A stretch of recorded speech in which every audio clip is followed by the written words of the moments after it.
السلام علیکم دوستو، امید ہے کہ آپ لوگ سب خیریت سے ہوں گے۔ دوستو، ہندوستان میں جتنے بھی دنگے فساد ہوتے ہیں جس میں اسلام اور عیسائیوں کو بدنام کرتے ہیں اور ہمارے مقدس کتابوں پر لوگ بات کرتے ہیں، ان میں سب سے بڑا ہاتھ جو ہے یہ ان پنڈتوں کا ہوتا ہے۔ حالانکہ اسے خود بھی کسی چیز کا پتہ نہیں ہوتا، یہ اپنے مذہب کی علم بھی پورا نہیں رکھتا، لیکن اس کے باوجود یہ لوگ قرآن اور بائبل پر بات کرتے ہیں۔ پنڈت نے کیا کہا ہے اسی بارے میں ڈاکٹر ذاکر نائک کے بھی بہترین سا بیان ہے، تو آئیے ویڈیو کی جانب بڑھتے ہیں۔ دوستو، ویڈیو کو لائک اور چینل کو سبسکرائب کیجیے تاکہ اسی طرح کی مزید ویڈیو آپ لوگوں تک پہنچتی رہے۔ پوری دنیا کی سنسکرتی دو تین مہاپرشوں کے ارد گرد سمٹ جاتی ہے۔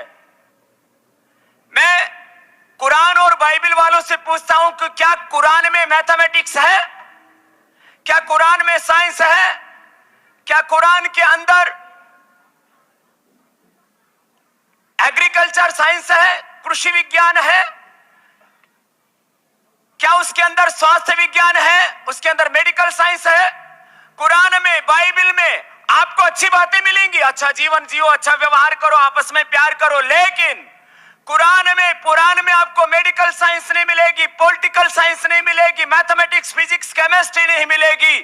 ہمارے ویدوں نے جو ہمیں گیان دیا اس میں سارے سنسار کا شریشٹھ گیان سمائی ہے۔ یہ ہے بھارتی سنسکرتی کا گورو۔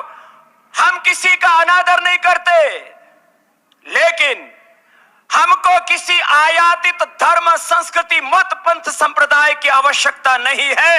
یہ سندیش ہے بھارتی سنسکرتی اتسو کا۔ آج کی تقریر کا موضوع ہے قرآن اور جدید سائنس۔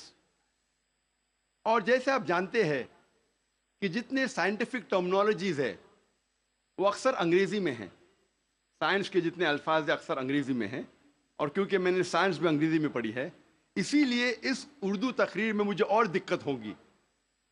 اسی لیے اللہ تعالیٰ سے دعا کرتا ہوں، اور جب ہم انگریزی سائنٹیفک ٹرمنالوجیز کو اردو میں ترجمہ کرتے تو اکثر عوام اسے نہیں سمجھتی۔ مثال کے طور پہ علم حیاتیات، میں پوچھنا چاہتا ہوں کہ اس ماشاء اللہ بھرے میدان میں ہزاروں لوگ ہیں، کتنے لوگ علم حیاتیات کا مطلب جانتے ہیں؟ اپنا ہاتھ اوپر کر سکتے؟ 2% بھی نہیں۔ علم حیاتیات کا مطلب ہے بائیولوجی۔ کتنے لوگ بائیولوجی کا مطلب جانتے ہیں؟ ہاتھ اوپر کیجئے۔ بائیولوجی، بائیولوجی، ہاتھ اوپر کیجئے۔ کتنے لوگ جانتے ہیں بائیولوجی کے بارے میں؟ ماشاءاللہ اکثر لوگ۔ تو اسی لیے جب ہم انگریزی سائنٹیفک ٹرمنالوجی کا ترجمہ کرتے ہیں تو اکثر لوگ کے سر کے اوپر جاتا ہے، باؤنسر جاتا ہے۔ پھر جو اردو داں ہیں، جو ماہرین اردو زبان میں، وہ لوگ سمجھتے ہیں۔ پھر بھی میں کوشش کروں گا کہ انگریزی سائنٹیفک ٹرمنالوجی کو اردو میں ترجمہ کروں یا ہندی میں ترجمہ کروں، لیکن ظاہر ہے کافی غلطیاں ہوں گی۔ اسی لیے میں آپ سے درخواست کرتا ہوں کہ میری غلطیوں کو نظر انداز کیجیے اور میرے تقریر کے پیغام پہ توجہ دیجیے۔ جیسے میں نے کہا تھا، آج کی تقریر کا موضوع ہے قرآن اور جدید سائنس۔ قرآن اللہ سبحانہ و تعالیٰ کی آخری وحی ہے جو نازل کی گئی تھی آخری پیغمبر محمد صلی اللہ علیہ وسلم پر۔ قرآن مجید ساری کائنات کی سب سے بہترین کتاب ہے۔ قرآن مجید ساری انسانیت کے لیے ایک پیغام ہے۔ قرآن مجید اللہ سبحانہ و تعالیٰ کی آخری کتاب ہے جو نازل ہوئی تھی محمد صلی اللہ علیہ وسلم پر۔ اگر کوئی کتاب کہتی ہے کہ وہ خدا کی طرف سے ہے تو اس کتاب پر فرض ہو جاتا ہے کہ وہ اپنے آپ کو ثابت کرے ہر دور میں۔ ہر دور میں اس کتاب کو ثابت کرنا ہوگا کہ وہ خدا کی طرف سے ہے۔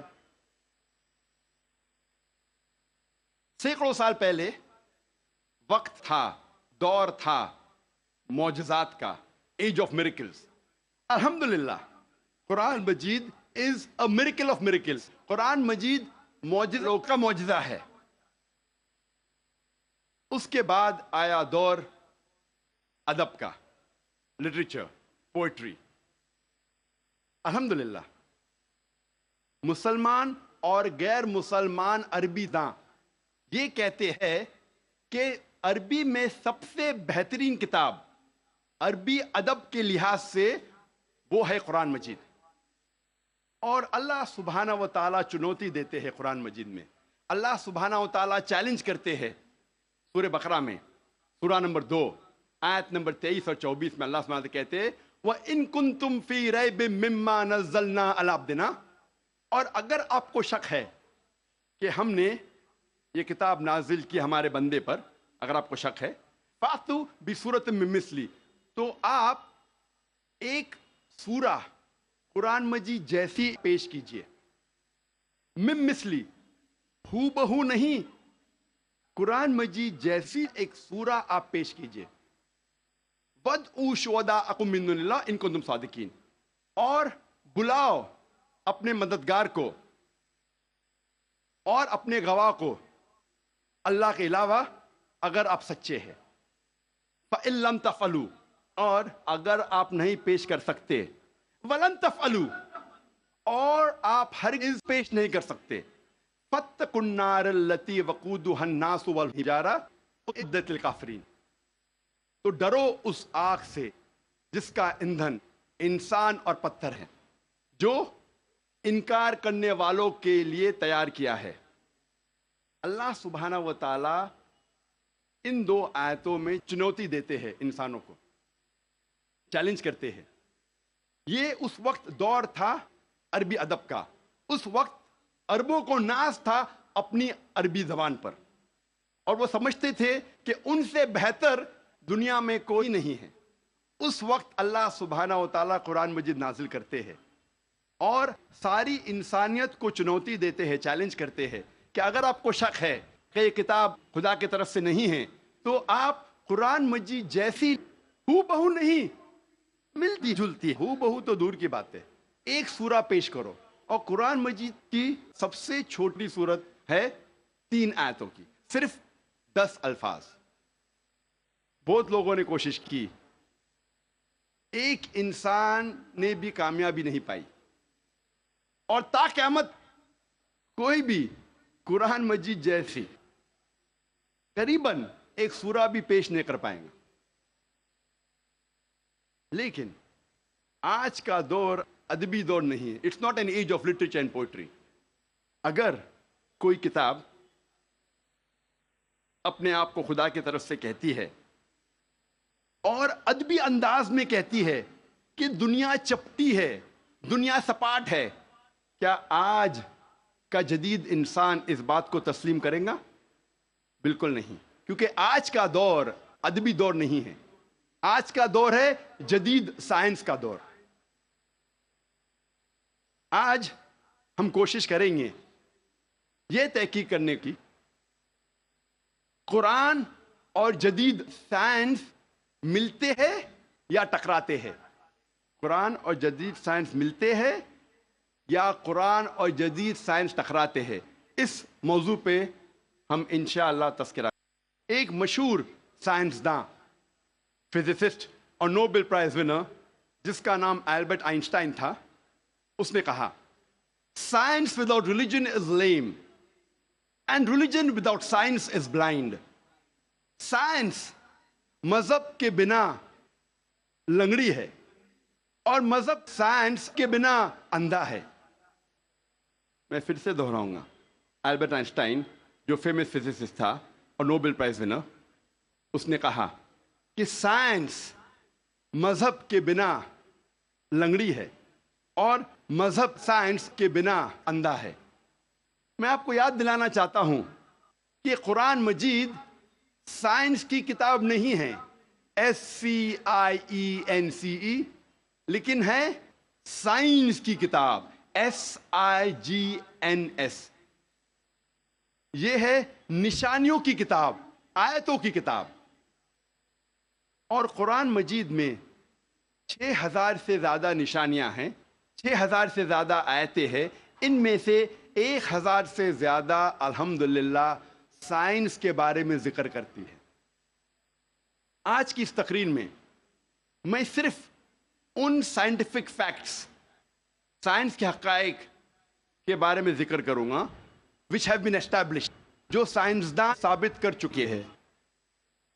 Scientific hypothesis, scientific theories, scientific نظریہ ان کے بارے میں ذکر نہیں کروں گا کیونکہ ہم جانتے ہیں کہ many a time scientific hypothesis theories take you turns.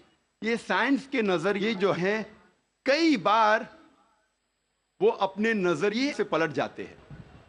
اسی لیے اس تقریر میں صرف میں سائنٹیفک فیکٹس کے بارے میں ذکر کروں گا، سائنس کے حقائق کے بارے میں. سب سے پہلے ہم تذکرہ کریں گے ایسٹرونومی کے بارے میں، فلکیات کے بارے میں.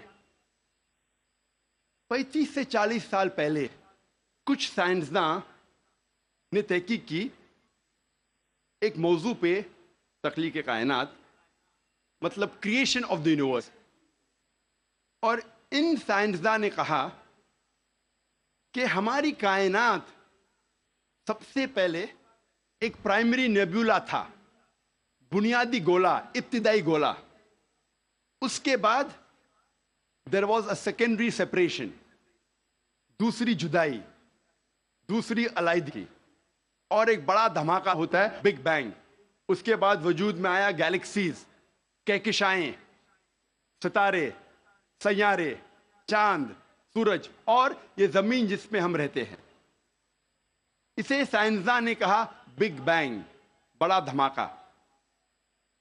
یہ جو سائنسداں نے تقریباً 40 سال پہلے ڈھونڈا کس طریقے سے کائنات وجود میں آئیں، تخلیق کائنات، قرآن مجید میں اس کا ذکر 1400 سال پہلے ہے. اور میں نے اس تقریر کے شروع میں ایک آیت کی تلاوت کی، سورہ انبیاء کی، سورہ نمبر 21 آیت نمبر 30، جہاں اللہ سبحانہ تعالیٰ فرماتے اولم یر الذین کفروا، کیا انکار کرنے والے یہ نہیں جانتے ان السماوات والارض کانتا رتقا ففتقناہما، کہ زمین اور آسمان ایک تھے، جڑے ہوئے تھے، اور ہم نے انہیں جدا کیا. یہ جو تخلیق کائنات، creation of the universe, big bang, بڑا دھماکہ، جو سائنسداں کو 40 سال پہلے پتہ چلا، قرآن مجید میں اس کا ذکر ہے 1400 سال پہلے. ناظرین، امید کرتے ہیں کہ آپ لوگوں نے ویڈیو آخر تک دیکھ لی ہوگی. یہ ویڈیو بہت انفارمیٹیو ویڈیو تھی کیونکہ اس میں قرآن اور جدید سائنس کے بارے میں ڈاکٹر ذاکر نائک نے کھل کر بتایا اور اتنے واضح الفاظ میں بتایا کہ قرآن پاک میں جو چیزیں 1400 سال پہلے بتائے گئے تھے وہ آج آہستہ آہستہ یہ سچ ثابت ہو رہے ہیں. تو دوستو، قرآن پاک معجزوں سے بھرا ہوا کتاب ہے. اس پہ ایسے لوگ بھی باتیں کرتے ہیں جو خود اپنے آپ کو صاف نہیں کر سکتے، وہ خود ہی گندگی میں ڈوبے ہوئے لوگ ہوتے ہیں. جیسے کہ یہ پنڈت تھا، یہ دیکھو یہ خود گاؤں موتر کھاتے ہیں، پیشاب پیتے ہیں. تو دوستو، ہمارے قرآن پاک پر ایسے لوگ بھی بات کرتے ہیں جو خود گاؤں موتر کھاتے ہیں، گائے کا پیشاب پیتے ہیں، اس کو نہ حلال کا پتہ ہے نہ حرام کا پتہ ہے. ایسے لوگ بھی آ کر ہمارے مقدس کتابوں پر بات کرتے ہیں، جیسے قرآن پاک ہو گیا، بائبل ہو گیا. حالانکہ ان لوگوں کو اپنے ہی مذہب کی کتابوں کا کچھ پتہ نہیں ہوتا. تو ہم لوگ اللہ سے دعا کرتے ہیں کہ اللہ پاک ایسے لوگوں کو ہدایت نصیب کرے، کیونکہ ہمارے نبی صلی اللہ علیہ وسلم نے ہمیشہ ہدایت کی دعا کی ہے، چاہے وہ مسلم ہو یا غیر مسلم ہو. ان سب کے لیے اللہ کے رسول صلی اللہ علیہ وسلم نے ہدایت کی دعا کی ہے. تو ہم لوگ بھی اسی کے امتی ہیں، اسی کے پیروی کرتے ہیں. تو ہم لوگ دعا کرتے ہیں کہ ایسے پنڈتوں کو اللہ پاک ہدایت نصیب کرے اور ان کو اچھے راستے پہ لائیں، کیونکہ یہ جو یہ باتیں کر رہے ہیں، یہ جو تعلیم لوگوں کو دے رہے ہیں، یہ سراسر لوگوں کو گمراہی کی طرف گامزن کر رہے ہیں. تو دوستو، امید کرتے ہیں کہ آج کی ویڈیو آپ لوگوں کو پسند آئی ہوگی. کمنٹ سیکشن میں اپنی رائے کا اظہار کرنا اور اپنا بہت سارا خیال رکھیے. اجازت چاہتے ہیں. اللہ حافظ.